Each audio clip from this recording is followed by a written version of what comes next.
Unless otherwise indicated, Ratchet Book Club is intended for a mature audience. Viewer discretion is greatly advised.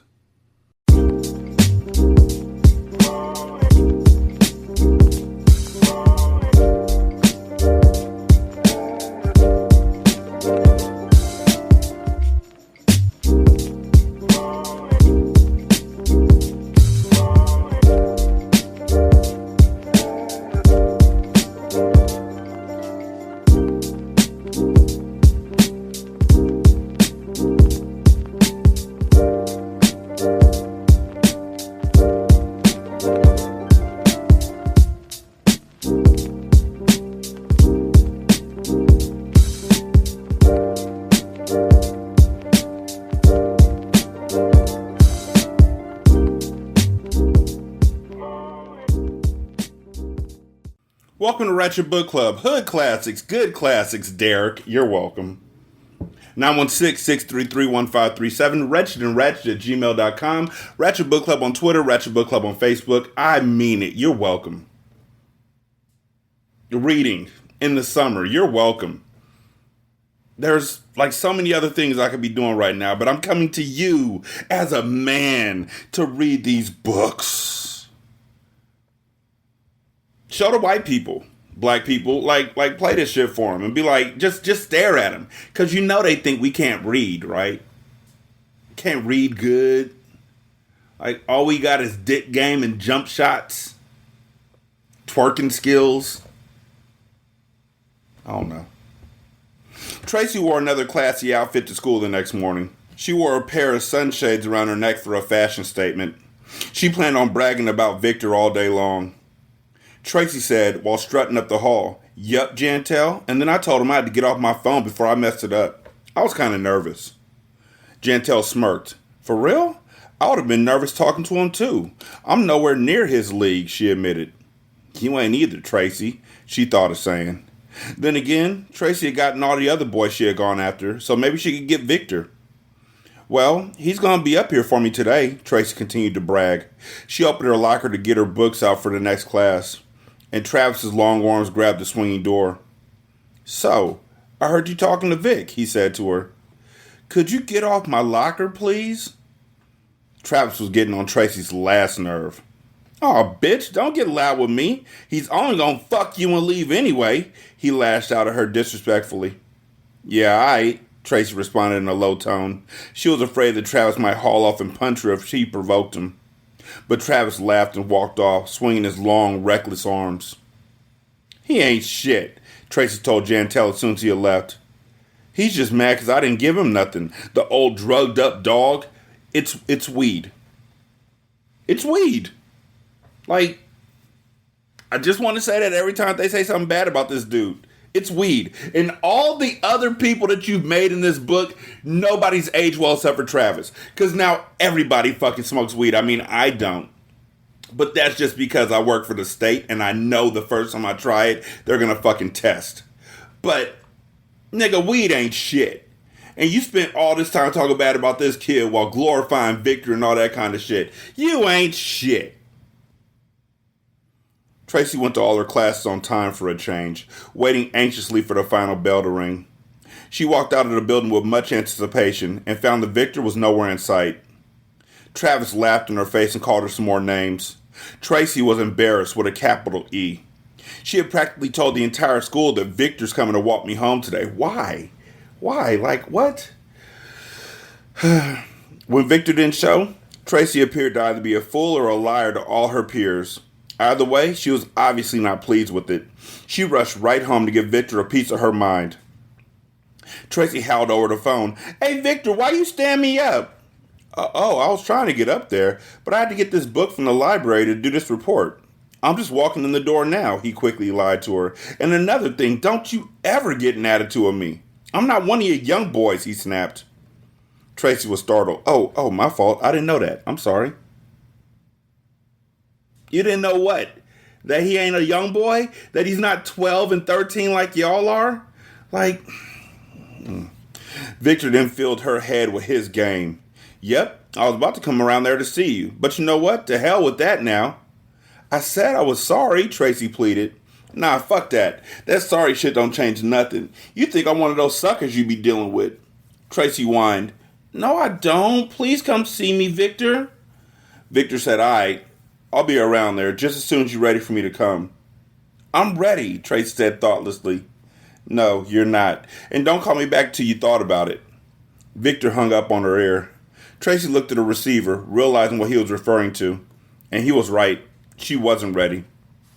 Tracy then went to pick up Jason from the new daycare center. If Victor had said he was coming, if Victor had walked her home, would she have picked up Jason? Things that make you say,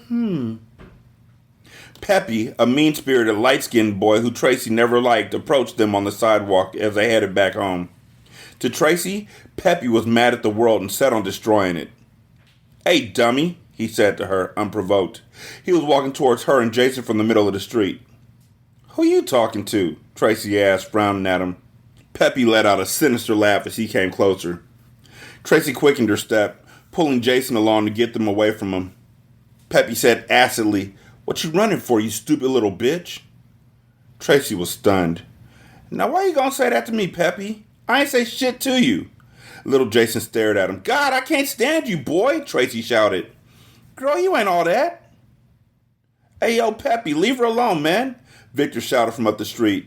He wore a red, white, and blue baseball hat, a navy blue members-only jacket, and blue jeans. Peppy said nervously, My fault, man. I didn't know you was talking to her. I don't care if I was talking to her or not, cuz you got to stop fucking with people, Victor snapped at him. He stopped right in front of Tracy and her brother. Peppy shut his mouth and headed on his way. Tracy stood with Jason, impressed. First of all, probably a setup. Peppy and Jason and Peppy and Victor and Peppy and whoever, they all know each other. It's a setup. They're all playing Tracy. Secondly, nigga, you talk bad about these girls all the time. You just happen to not cuss them out. You just fuck with their minds. Victor asked Jason, What's up, cool? He extended his hand for a shake. Jason smiled shyly and shook Victor's gold-ringed hand. Tracy got bubbly inside. I used to have a jacket like this when I was young, Victor told Jason as he pointed to the miniature baseball logo on Jason's jacket. Jason wore a matching red hat. He a cute little dude. He gonna be like me when he grow up, ain't you? Victor asked him. Jason cracked a smile and imitated Victor as he nodded his head. So what's your name, cool? Tell him Jason, Tracy said, sounding it out with him. Her brother bashfully raised his hands to his mouth. Victor chuckled, grabbing the brim of his hat and giving his full attention to Tracy. She was admiring his every move. You remember what I said, right? He asked her, licking his brown lips. His smooth and pretty dark face glimmered whenever the sunlight slipped under his hat. Yeah, Tracy answered, like clay in Victor's hands. All right, then. I'll be waiting for that call, Victor told her as he headed off on his way. Jason squeaked, Who is that? Victor Henson, Tracy answered him, loving even the sound of his name. Victor Henson was the shit. Tracy stretched out on her bed that night. And yes, I know I said Jason when I was talking about they were all setting her up. But nigga, there's somebody at their school named Jason. I'm not talking about her little brother. There's somebody at that school named Jason. Statistically speaking. Also, Peppy is a horrible nickname. It's not the worst one in the world, though. That goes to the Wu-Tang affiliate rapper who was on Old Dirty Bastard's album, Shorty Shitstain. There ain't no stopping that one. Never. Tracy stretched out on her bed that night, feeling herself and what? You know, I saw that movie about the two white girls called 13 when I was like older. Like I was like 20, 22, something like that. And this before all the rest of these white folks started making movies like this. So now 13 was the first one where it just showed the girl who started wearing makeup and all of a sudden she started wilding out because her friend was wilding out. But after that came 8th grade, which sucked, and mid-teens, I think, and Booksmart, and all these other movies, and they're always about white kids. Always. They're never about people of color. It's always about a plucky white girl who just doesn't understand why things are the way they are and just wants a chance to grow up. Little do they know that later on down the line, they're going to try and swing across a river on a rope, and the rope's going to break, and they're going to hit their head on a rock, and then they're going to die. Baripity. She wanted to know what it would feel like to make love. She imagined how it would happen, envisioning Victor on top of her, kissing down her neck into her breasts, and then sucking and caressing them with his dark fingers running down to her stomach.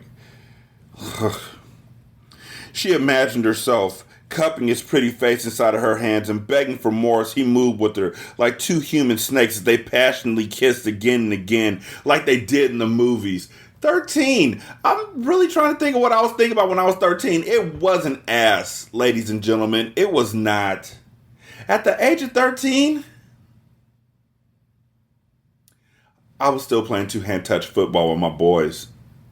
I was still kicking it.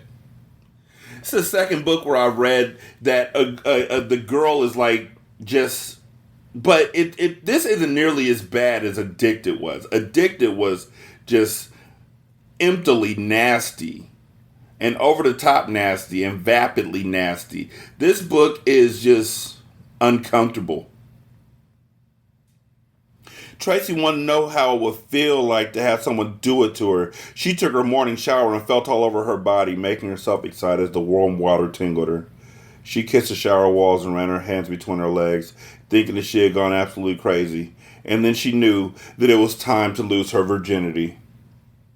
I know authors write, but I couldn't. I don't know if I could write this. Tracy could not wait for Victor to take her. How did she jump this quickly? Because he stood up to Peppy for her and talked to her little brother. Like, that's a huge jump. And a lot of the emotions that are happening in this book, I'm sure they're going to say teenagers go through these huge leaps of emotion and all that, but still, this is a big decision. Tracy could not wait for Victor to take her. Her newly developed body was ready for exploration, and she was tired of waiting. She couldn't concentrate on anything while continuously daydreaming about Victor doing it to her. At lunchtime in school, Tracy inadvertently listened to more girl talk going on at the far end of the table. Yep, and she said he got her like 10 times, a short and chubby girl was saying. She reminded Tracy of her elementary school girlfriend, Judy. Well, I told him I wasn't into that because he's a nut anyway, a taller girl responded. For real, Paula? You said that? Yeah, because you don't just give it to boys if they don't know how to get it, Paula said. She was as light as Rahima, but her hair was snapped short. He must be stupid then because you nasty as hell, her short and chubby friend responded. Tracy giggled to herself. Paula laughed. I know, some boys believe anything you tell them. Like this guy named Bruce, I told him that I was pregnant, so I couldn't do nothing with him. Nigga, what? 13. The girls howled with laughter. Short and chubby said, You crazy, girl. Well, who did you give some to? Paula told her. Light-skinned Jeff and, curly-headed Aaron. That's all. Tracy snickered at her end of the table. She got up to leave for class, feeling like she was above their level. They were only talking about small-time guys. Tracy considered herself in the majors. Major leagues, that is. She rushed home, hoping to catch Victor in his house when she called. At first, she was reluctant to dial his number, quick to change her mind about her decision to lose her virginity to him. But after beating out her fear, she forced herself. Hello, can I speak to Victor? She asked, recognizing an older voice. Victor's not home. He rudely hung up the line before Tracy was able to leave a message. Tracy felt deprived. Rude bastard, she snapped. Patty told her that she would be going out on Friday night and that Tracy would have to watch Jason. I'm not going to let my life rot away while your father acts like an asshole, she grumbled. Oh, God. Okay, so here's the thing about this book. There's literally nothing in this book that makes me interested in it. It's just the same circles over and over again, except Tracy. Tracy walks through life and experiences whatever she's going to experience while her mom is in a holding pattern for her dad, and her dad is just out there fucking off, and Raheem is just out there avoiding boys, and her neighbors are just out there being abusive and being abused, and Mercedes is probably out there living her best life. Nobody changes except for Tracy, which is wild. Tracy immediately started to plot. Later on that night, she called Victor again, but no one answered his line. It tortured her as she couldn't get in contact with him. For the first time, Tracy felt satisfied with the guy without losing her interest. The next day, Tracy called Victor once again to no avail. After Patty had arrived at home that evening, Tracy ran out to the store on Chelton Avenue, 7 blocks away from her house, supposedly because she needed some school supplies. While out on the street, Tracy made sure to walk down Wayne Avenue, where Victor was known to hang out. The avenue seemed packed with everyone but him. She spotted Peppy and wanted to leave Victor a message, but never through him. She then bumped into Mark Bates before heading back to Chelton. "Hey, Mark, I heard you talking to my girl Carmen," she said to him, grinning away. Mark nodded lightheartedly. "Yeah, she told me that you dimed on me," he responded. Tracy smiled, filled with guilt. "Uh-huh, keep on smiling," Mark joked with her. Tracy wasted no time. "Have you seen Victor?" she asked. "Why?" "Because I had something to tell him." Without explanation, Mark abruptly pulled Tracy's arm and led her around the corner. "Where are you taking me?" Tracy asked him, puzzled by his sudden actions. "Don't you live up this way?" "Yeah, but I didn't want you to walk me." Mark pushed Tracy towards her house anyway. "So, what you want me to tell Victor?" he finally asked her. "Just tell him that my mom's going out Friday night." Mark smiled, proud of his boy's successful job of turning Tracy out. "Damn, I wish I had it like Vic," he thought to himself. "Alright then," he told Tracy. "I'll tell him." Tracy, still wondering why he had run her around the corner, dismissed it and walked home. She was pleased that she had dropped her message off. Mark walked back towards Wayne Avenue and approached his buddy. "Hey Vic, come here for a minute." Victor was with yet another attractive teenage girl, waiting for the bus to take her home. "Tracy was just down here," Mark told his admirable friend. "I saw you coming and ran her around the corner." Victor looked back at the slender, tan-skinned beauty and smiled, making sure she would not get suspicious of their conversation. "Yo, she fly as shit, cuz," Mark commented about the girl, who was wearing a shiny red Adidas sweatsuit with large gold earrings. Victor said, "Yeah, I met her up at Cheltenham Mall, and yo, she got a good shot downstairs. You know what I mean?" Mark nodded. "It was good, huh?" "Man, was it ever," Victor emphasized. "Well, Tracy told me to tell you that her mother's going out Friday night," Mark told him with a grin. Victor cracked a wide, confident smile. "See that, Mark? I told you I'll pop that young girl. It ain't even been a week yet. 7 whole days. Friday came quickly. Tracy cleaned up her room and got everything set for what she thought would be one of the most memorable nights of her life. Not with Victor, it ain't. She packed all her clothing away in her dressers and all of her shoes inside the closet, and she then straightened up her bed. I mean, y'all gotta remember that when we last saw him humping away on somebody like a bunny rabbit with jackhammer speed, there's no way that that's pleasurable at all. She changed the sheets and displayed her best-looking pictures and stuffed animals on her dresser to make everything neat and pretty for her most important visitor. Tracy walked out on the avenue to buy some ice cream before her mother was ready to leave. Patty told her to come right back, limiting the amount of time her daughter had to search the streets for Victor. In desperation, Tracy went as far as to ask a few girls if they had seen him, only to receive their jealous snarls in response. By the time she had gotten back to her house, Tracy had given up on her chase. She sat in her neat room and stared up at the ceiling in despair. All he has to do is call, she told herself. Patty spotted her long face. "What's wrong with you, girl? You go out every Friday, so don't even try pouting here tonight. I have a life too, Tracy." "I'm not thinking about that, Mom," her daughter told her. "Well, what are you thinking about?" Patty asked. "Don't be like that, Tracy. I got a life too." "Mom, I'm not even thinking about that." "Oh, well, you know, what are you thinking about? What's going on? Huh? You want a Slurpee? Huh? You hungry? You want some Chick-fil-A? Huh? My mom used to whoop our ass. Frequently. And then after she whooped our ass and we snuffled around for a while, she would find out the thing she whooped our ass for wasn't as big of a deal as she thought it was, or it was just wrong information, and she'd take us for a Slurpee. Fuck, I love Slurpees now. Like, the fact that the fact that now I can go into the store and get a Slurpee without having to get my ass whooped first. Do you know how great that is? Yes, I know. I'm making light of abuse. Sure, whatever. But the first time I got to college and drank a fucking Slurpee without my ass hurting, it was greatness. Also, I opened up all the windows in my dorm room and I turned on the air conditioner and I called my mom and told her I was air conditioning the neighborhood. And then I got in trouble because I was using a calling card to call her long distance because this was fucking 1998. Go fuck yourselves. Tracy knew she had to throw her mother off track so she wouldn't get suspicious. Well, my stomach was hurting today and I had to run, she lied. Tracy smiled, knowing it was a good one. Yeah, the runs always works. Line number 47 never fails. Patty laughed. Well, you'll be all right. Just stay close to the bathroom. You didn't embarrass yourself at school today, did you? No, Tracy answered her. Patty wrote down a phone number where she could be reached and placed it on Tracy's dresser. Look now, I gotta go, so here's the number to the place if you need to call me. Okay. Patty left out, and Tracy took Jason downstairs to her to watch television. She made a relaxing spot on the couch to get her brother to fall asleep, and after an hour, Jason was out like a light.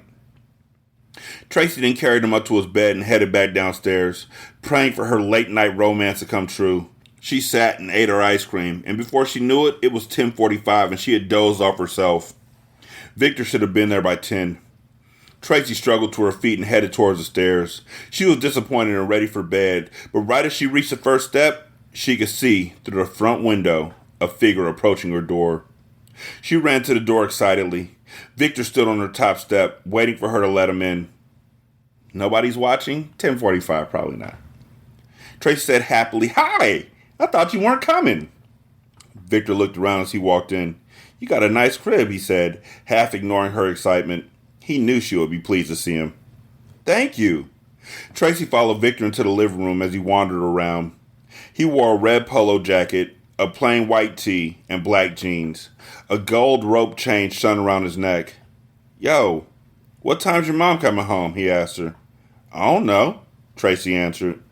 Victor turned around to look at her. "You got carpeting in your basement?" "Yeah," Tracy answered. She led him to the basement door as if she were giving him a tour of the house. Victor said, "Let's go down there, just in case your mom comes home, because I don't want to be caught inside your room." He walked down inside of the basement as Tracy followed him. "Go open the back door so we won't have to do it if she comes," Victor instructed her as he took off his jacket. So the questions that should be going through her head is, how do you know all this shit already, Victor? Why are you giving me instructions on this? Like, where have you done this at before? But nope. Tracy did as she was told. Victor then gestured with his right hand for her to have a seat on his lap. "But you won't," Tracy asked him playfully. Victor pulled her onto his lap. "So what we gonna do, Tracy?" Tracy looked at his hair, noticing how thick and dark it was, with little shiny waves and curls all tangled inside of the perfectly blocked shape.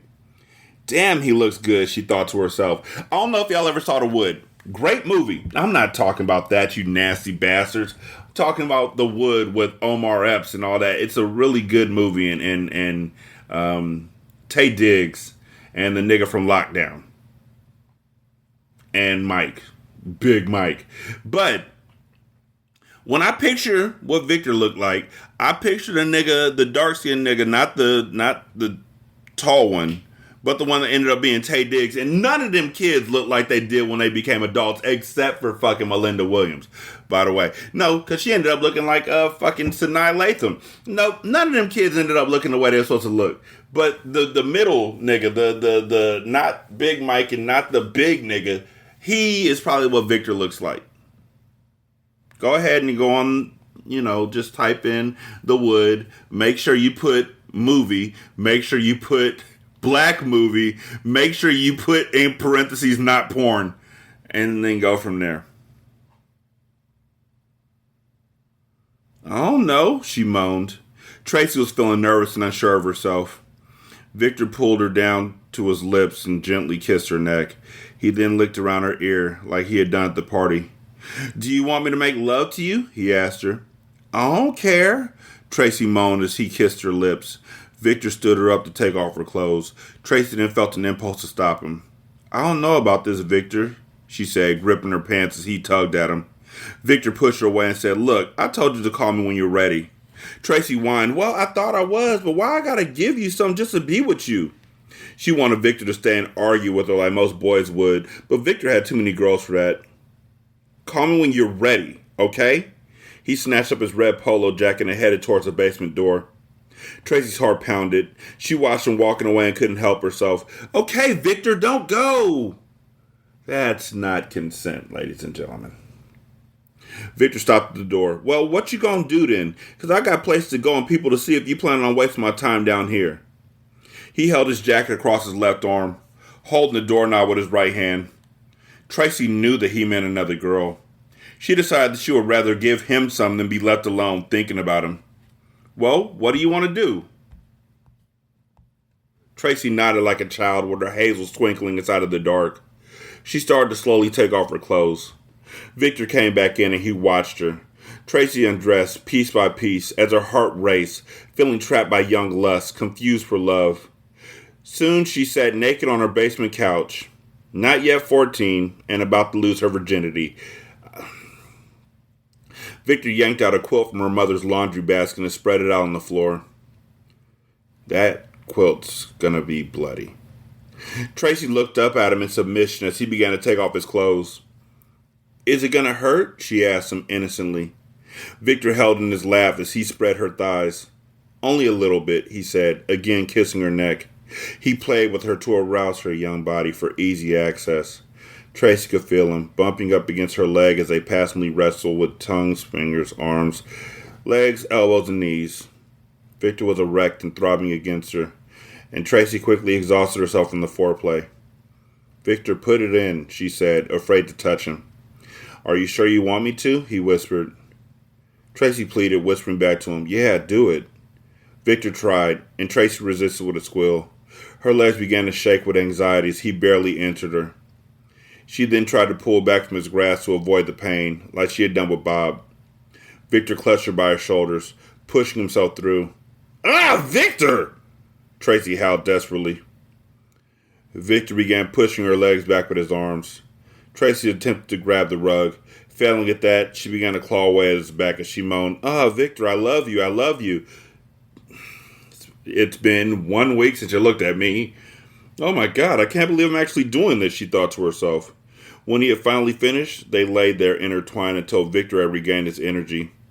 Tracy watched him as if she were a wide-eyed toddler at an amusement park while he redressed, astonished by his dark and beautiful muscular physique.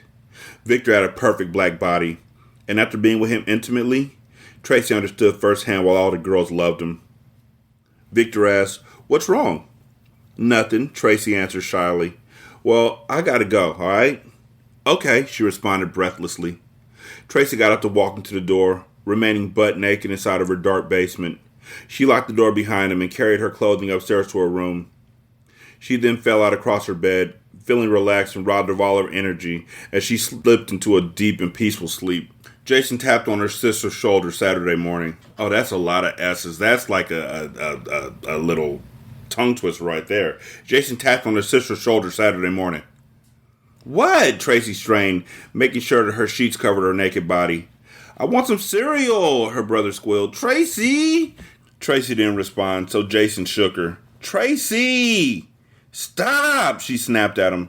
Frustrated, Jason ran into his mother's bathroom hollering, Mom, she won't get up. I hate it. Ugh. Oh, God, the worst part about kids. I know. There's a lot, right?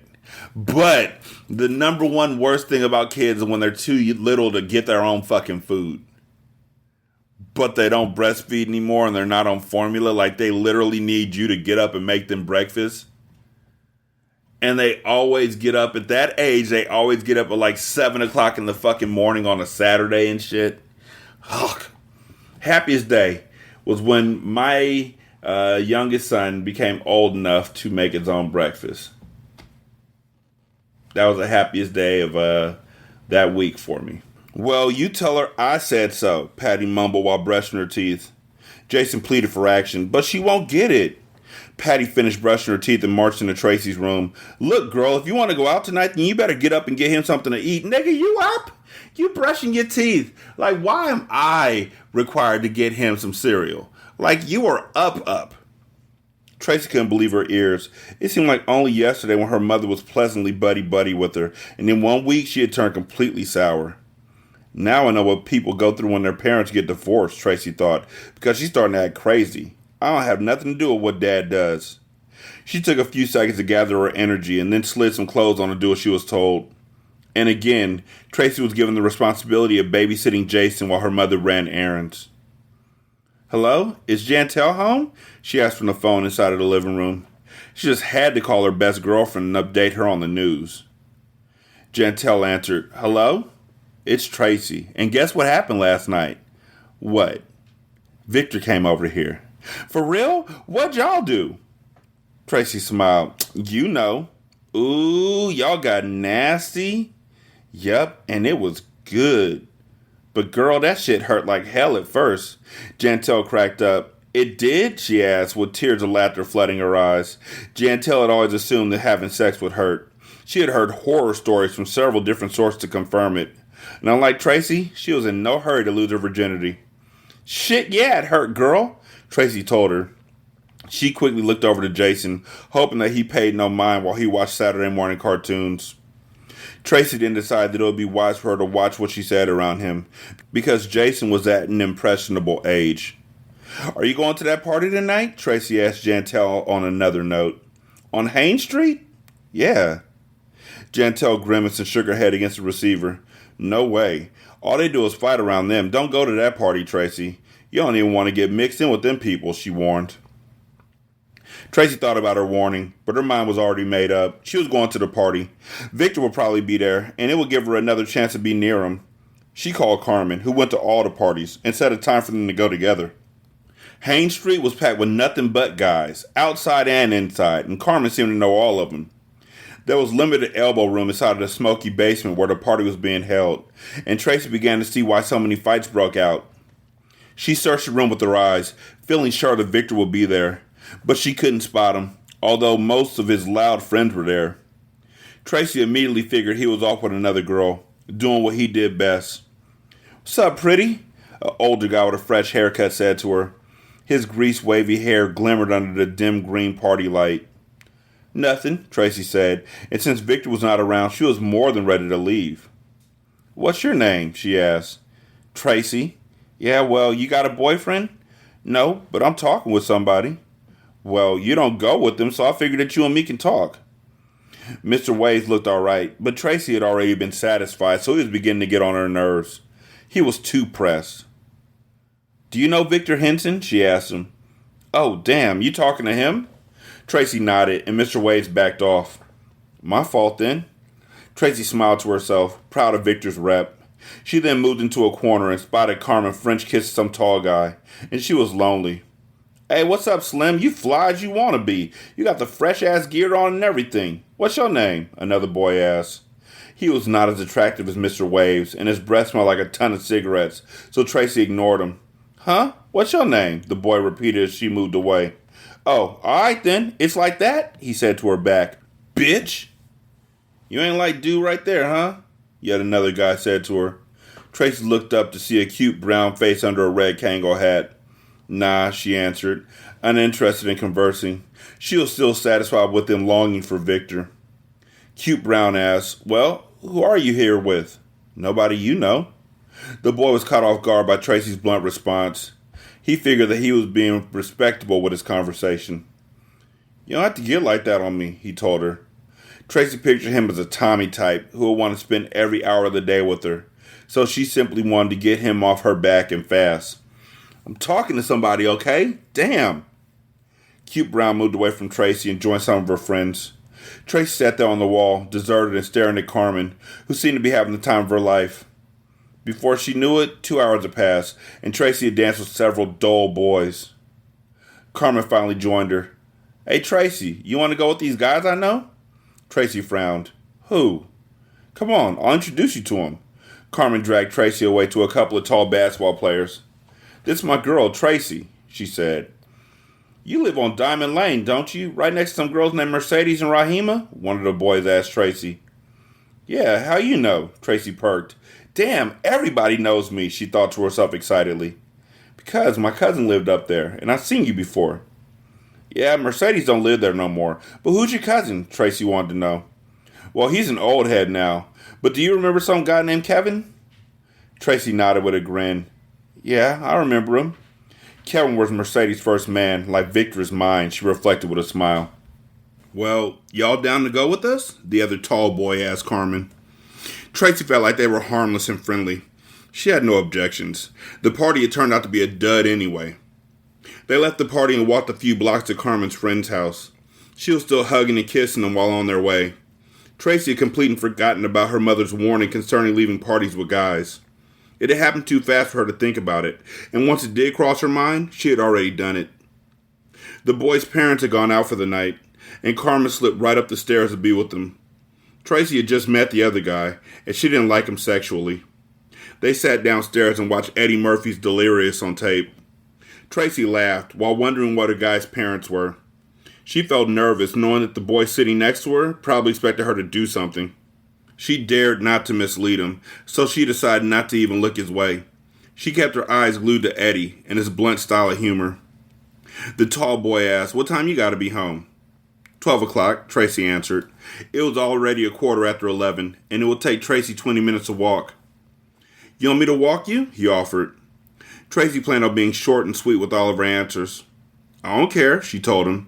She was relieved he wasn't going to try anything. He then stood up with her and said, "Come here for a minute," as he leaned against the front door.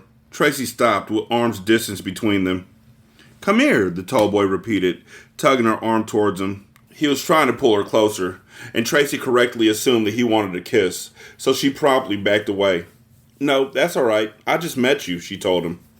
They both stood there inside the vestibule area, confused about the next move. The tall boy then gave in and opened the door for her. Tracy didn't feel comfortable about him walking her home anymore, and he didn't really want to. It was an embarrassing situation, so Tracy decided to walk home alone, despite the danger. While on her way up a dark street, she noticed a young drunkard on a patio. Spotting her, he walked out towards the pavement. Tracy frantically crossed the street. "Hey, good looking, come here. Baby, I'm not going to hurt you. I just want your phone number." "No, that's all right," Tracy responded, running. She ran all the way to Wayne Avenue, where she spotted the usual people from her neighborhood before she stopped, bumping into Jantel, who was walking out from the ice cream store. At 11:15? Really? "Girl, you missed it," Jantel exclaimed. "I missed what?" Tracy asked while catching her breath. She was still more concerned about her own story. "Victor beat up this guy, and the cops came looking for him because this guy hopped out the car with like 4 of his boys, and Victor had all of his boys, right? So then Victor fought him with these rings on his hand and messed Cousin's face up, and now the cops are after him." "For real?" Tracy asked, forgetting about her own story. She had survived it. "Yep, because the guy was jealous that Victor was seeing this girl." It didn't much matter to Tracy how many girls Victor had. He had loved her for one night, and she was satisfied, yet she longed to have his personal and intimate attention again, and soon. Tracy approached Carmen at her locker at school that Monday. "Hey, Carmen, you a trip, girl." "Why, what'd I do?" Carmen responded to her while gathering her stuff for class. "Some drunken guy chased after me Saturday night." Carmen laughed. "How's that my fault? I didn't tell you to leave." "You knew I didn't know that guy." "But you still could have waited for me, Tracy." "Girl, I had to get home. Everybody's parents don't let them run the damn streets like yours do." "Well, that ain't my problem," Carmen huffed. She really began to walk off towards her class. "Yeah, aight. Just see if I ever go to a party with you again," Tracy told her. Carmen stopped for a second. "You the one that wanted to go, Tracy. I didn't call you for that party." Tracy was speechless as Carmen stood her ground, the girls parted in a truce. Classes were winding down before finals in June. The summer vacation was right around the corner. Tracy hadn't seen Victor much at all in the weeks that followed, and he didn't return any of her phone calls. It's funny how I could catch him at his house when he first gave me his number, she pondered, but now he's never home. Meanwhile, more and more boys learned Tracy's name, but none were interesting enough to sway her preoccupation with Victor. Now I know how my mother feels, dealing with my father, she mused. Tracy felt she could handle seeing and befriending Victor without having to give him any. She wanted to present herself like a lady. All she wanted was some of his time, and begging was useless, so she planned to make herself visible at all of his hangouts until he would decide to be with her again. 13. Tracy ventured to the playground, displaying her summer Hawaiian look with sky blue sunglasses that matched the blue in her outfit, and she dragged her best girlfriend, Jantel, along with her for backup.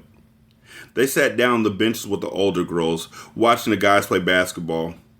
The older girls were not such a big deal to Tracy, or so she told herself. It was important for her to lessen the stature of the competition to keep her own self-image high. To get a number one guy like Victor, Tracy figured she had to be a number one girl. Every young lady at the playground was familiar with the rules of the dating game, and each of them were out to attract the best guys with their glamorous looks, attitudes, and fashions. Victor showed up with his friends in mid-afternoon and didn't attempt to speak to Tracy. Nevertheless, Tracy continued to long for his attention as she watched his every move out of the corner of her eye while pretending not to. Every few minutes, a girl or two would flock to Victor, and he would say a few words and go on about his business, which at the time was playing basketball with his friends. No girl seemed able to keep his attention for any length of time, and arguing would only make him ignore them, just like with Tracy's father. Tracy smiled, reflecting on their similarities. I mean, if she's 13, I gotta give her that, because if you see the similarities there, then you should see all the similarities, which should lead you to not want to pursue this kind of guy. But I guess, like, they say it's daddy issues. I don't know. I'm still dealing with my own daddy issues, to be honest with you. Which make me pursue people and try and make them like me by doing podcasts about reading to niggas who can't read that good. When Victor finally approached their bench, Tracy was ready to explode. He then looked and smiled at her. She stared back at him and returned his favor. It was obvious that she had been watching. Tracy realized that Victor was more than likely 3 times more experienced at playing mind games than she was. Hey, Victor, there go that young girl, man, one of his friends said, referring to Tracy. Victor grinned. I see her, but I'm just going to make her sweat for a while. Shit, cuz, I don't know how you do it. You got all these little young girls in love. They got to stop they are young girls, but y'all calling them young girls is just... Oh, shit. I mean, y'all are still under the age, I think. I don't know. It changes from state to state. But still. Victor said, it's all in the mind, boy. You tease them and let them make their choice. If you're the man, like me, they'll be on you. Victor took a shot at the hoop and missed. Shit, let me get that one back. His friend responded, well, every time I give a girl her freedom of choice, the bitch ends up dumping me. Victor chuckled and looked over at Tracy with another smile. Tracy turned away in embarrassment. Sean, cuz, you gotta know how girls think, and then you'll know how to deal with them. All girls are ruled by curiosity, so the less they know about you, the more they want to know, and the more they want to find out. So you just keep them guessing. Watch this. Victor swiftly walked over to Tracy and sat without speaking. Jantel had had enough. Hi, Victor, she said. Tracy was acting like an airhead to her. Just tell him how you feel about him, she wanted to advise her friend. Stupid, Tracy thought. Why'd she have to open her dumb mouth? Damn, she's stupid. The last thing Tracy wanted to do was seem obvious, even though it was a given to Victor. She was only there to see him. Oh, you not gonna speak to me? Victor asked Tracy after waving to Jantel. Tracy couldn't help but to smile. Victor chuckled at her and then got up to leave. Tracy asked Jantel, why you do that, girl? Well, you didn't say I couldn't say nothing to him. We just been sitting out here for hours doing nothing. God. Victor came back and whispered in Tracy's ear, I got something to ask you, okay? Tracy turned to eye his beautiful dark face shining in the sunlight. Being that close to Victor again gave her goosebumps. What? Tracy asked him. I'll tell you. Just make sure you don't leave the playground, he answered her before he walked away. He returned to his friends as Tracy wondered. He then walked off with them, heading toward the stores on Chelton Avenue. Tracy obediently remained at the playground, watching the older boys play basketball while she waited patiently for Victor to return. After a while, Jantel was ready to leave. She wasn't in love with Victor, and she thought that Tracy was acting ridiculous. "You're actually going to stay here and wait for him?" Jantel asked her friend. Tracy sucked her teeth. "Jantel, if you don't want to stay with me, then you can go home," she responded. Jantel mumbled, standing up from the benches. "Well, I'll see you tomorrow then," she announced. "Happy waiting," she added. "Whatever," Tracy said with a smirk as she continued to wait. She was afraid to leave, leaving Victor without betrayal. And when the sun started to go down, she grew restless, still waiting foolishly. "Are you waiting for somebody?" one of the glamorous older girls asked her. They were all beginning to fade away. "Why don't you mind your business?" Tracy wanted to snap. "No, not really. I just like watching basketball," she said instead. The girl's friends snickered at Tracy as they began to walk off. "Don't get no splinters in your ass waiting for no nigga, girl, 'cause ain't none of them worth it," she said to Tracy as she walked off behind her friends. Sean said, "Hey, Victor, man, that's ugly how you doing her." They were heading back from the store. Victor sucked his teeth. "Man, shut up. I know what I'm doing. You gotta discipline these young girls," he responded tartly. "She going through my little training session." He munched on his barbecue chips and took a drink from his soda. "Plus, I'm waiting for my pop to roll out so I can take her to the crib and hit that ass again. I'm going to hit it from the back this time." When they got back to the playground, Victor looked over at Tracy, who was sitting by herself, and decided that he had trained her enough. It was nearly 8 o'clock, and his father would have to be gone from the house by then. "Come here, girl," he said. His stare was serious as his connecting eyebrows rose. Tracy walked over to him slowly, feeling ashamed but important. If Victor wanted her, then she was surely a somebody. "When you want me to come over again?" he asked her sternly. "I don't know. It depends on when my mother goes out," she answered, neglecting what she had told herself about not giving him any. Victor said cheerfully, "Well, guess what? We can go to my house right now. But you probably don't want to, though." He started to walk away from her, towards a hole inside the playground gate. Tracy lost her cool. "I didn't say that," she gushed. There was no way for her to refuse without losing him. "I'll go with you," she said bashfully as she followed after him. Victor responded, "Come on then." He led her through the hole in the gate. "Yo, I'll catch y'all niggas later," he shouted, smiling at his friends and taking Tracy's hand. "Damn, cuz, just let me be that nigga for one day," Sean said to no one in particular. "Dig it, man. Victor got all the fly bitches." 13 and 16 and probably 15 and... I asked my son, the 15-year-old, about sex. I was like, "Yo, do you need condoms yet? Do you need, I tried to have an open discussion with them about sex and about pregnancy and about abstinence and about condoms and all that good stuff. So then they're not surprised when the time comes." So I asked him a couple weeks ago, like, "Hey, man, you need condoms yet?" And he was like, "No, why?" And I was like, "I'm just making sure you're a beautiful young man. Like, you might need condoms." He was like, "Dad, that's not even on my mind right now." 13. I don't know. Victor and Tracy walked around the corner. Oh, also, went to the store today to get a sandwich. Because, they make good sandwiches at the store I was going to.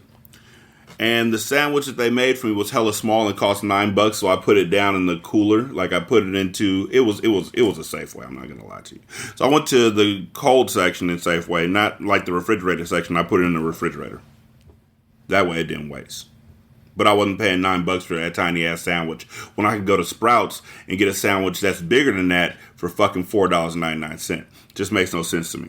Anyways, while I was there, I was like, let me look around and see if I can see this strawberries and cream Dr. Pepper that everybody's going off about. And so I went to their soda section, their soda aisle. That soda had the nerve to be $9.99 for a fucking 12-pack? I laughed out loud. I asked one of the people who worked there, "Do you know that this shit costs $9.99 for a 12-pack? And they were like, "Yeah, because it's 2 for 1. I was like, "2 what? 2 legit?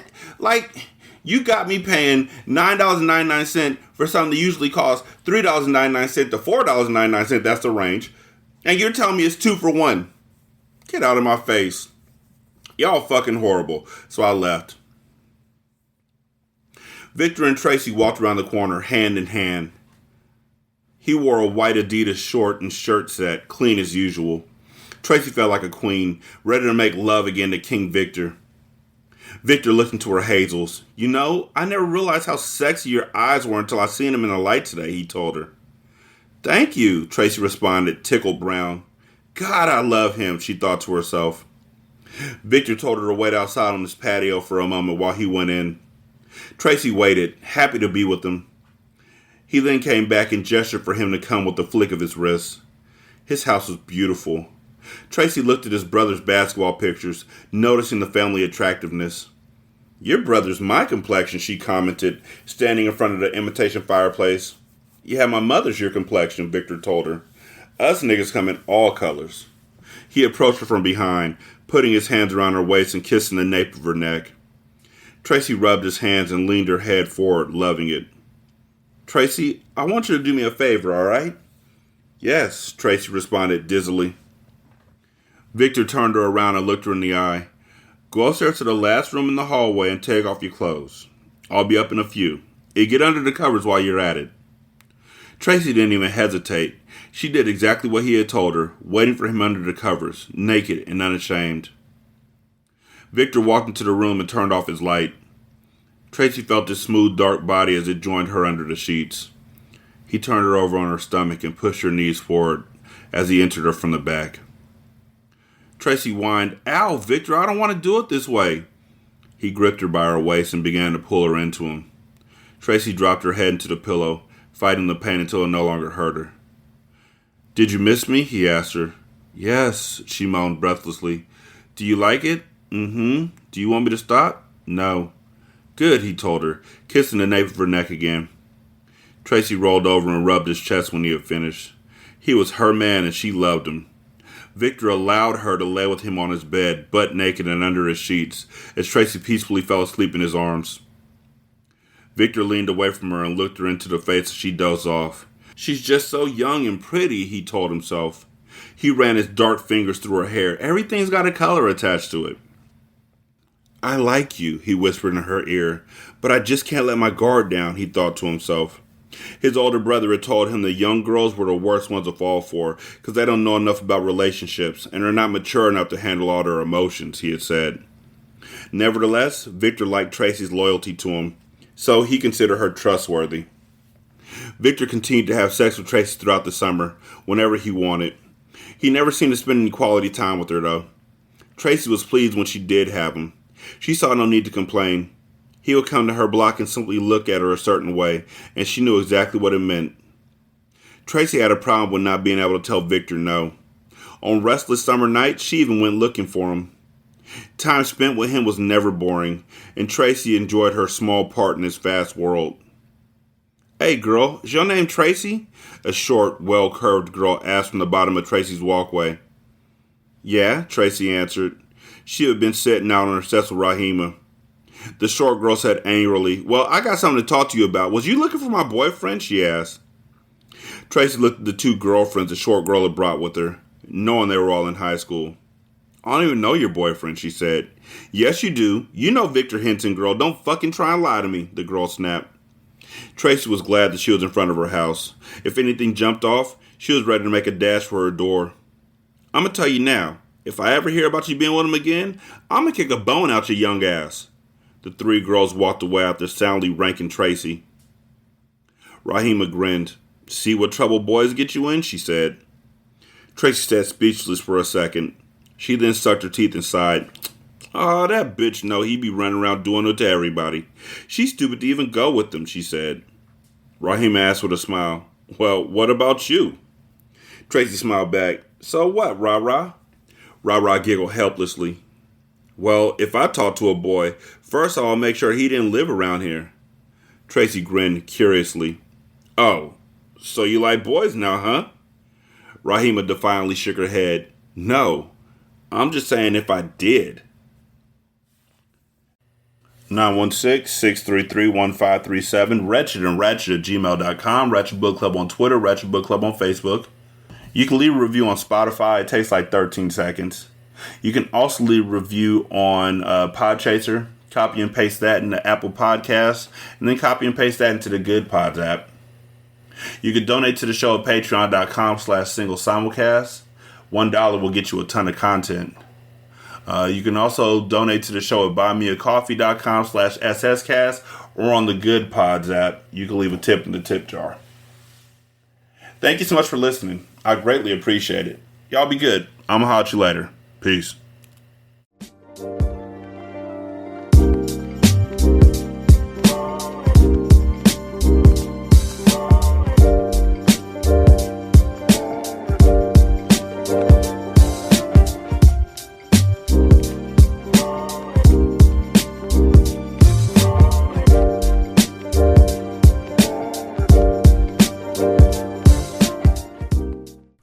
The intro and outro to Ratchet Book Club is by That Kid Garan, and it's called Goodbyes. You can email him at tkgbeats94@gmail.com for more information on how to lease this beat. This is Single Simulcast.